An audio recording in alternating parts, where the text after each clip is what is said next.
Kathy Brown, a United Airlines flight attendant for 9 years, has now turned whistleblower. I feel like the public needs to know how our planes are managed, how we deal with bomb threats. Brown says last month on October 5th, a note was found on a flight coming into O'Hare. It was a handwritten threat to blow up the airplane.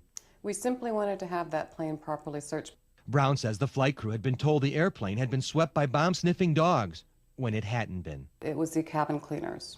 Cabin cleaners. Correct. They're the ones that did the inspection for the bomb. Yes. In another incident in July 2004, reported online by a flight attendant, casings for .22 caliber bullets like these were found on a United plane headed for Chicago. When it landed, she says cleaners did the, quote, security sweep. Cleaning crews are not always checked at the terminals like passengers. If they drive to work, they can enter through the airport back gate into the employee parking lot, bypassing security and weapons checks. Our undercover cameras roll as cars drive past security without being searched. Inside, it's the same. What about bags and lunch boxes and things like that? Those certainly aren't checked. Nothing's checked. Our two investigators found ID badges that give workers access to roam the airport are missing. Thousands of badges not turned in by employees who quit or were fired. This is one of those badges. It gives incredible access to those who have it, including airline employees and private contractors. What could you get into? Where could you go in the airport? Many places. For many places. This hidden camera video from O'Hare Airport shows the access badge holders get. Once past the employee security gate, you board a bus. It takes you to the tarmac. You are then dropped off next to the airplanes. You walk by luggage carts, underneath the aircraft itself, then up a stairway. The door to enter the terminal is not locked. No code is needed to walk inside. You have bypassed security and metal detectors. Your bags were not searched. You could have smuggled a weapon. A database we obtained from Chicago's Department of Aviation shows in just the last 3 years, there were 3,760 missing badges. Who didn't turn them in?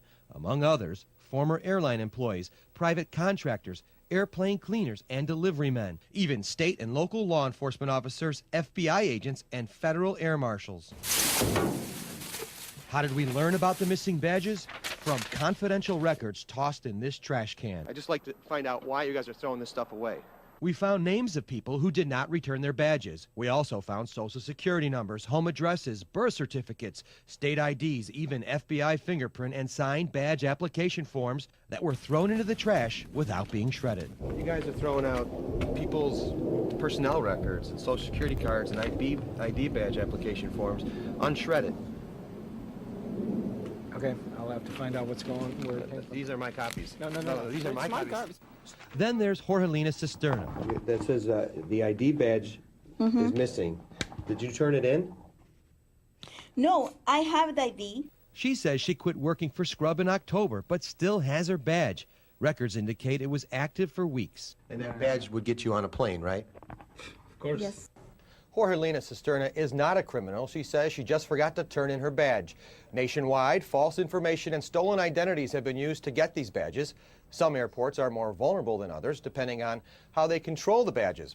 Transportation Security Administration officials say what we found is, quote, totally unacceptable, and they are launching an investigation.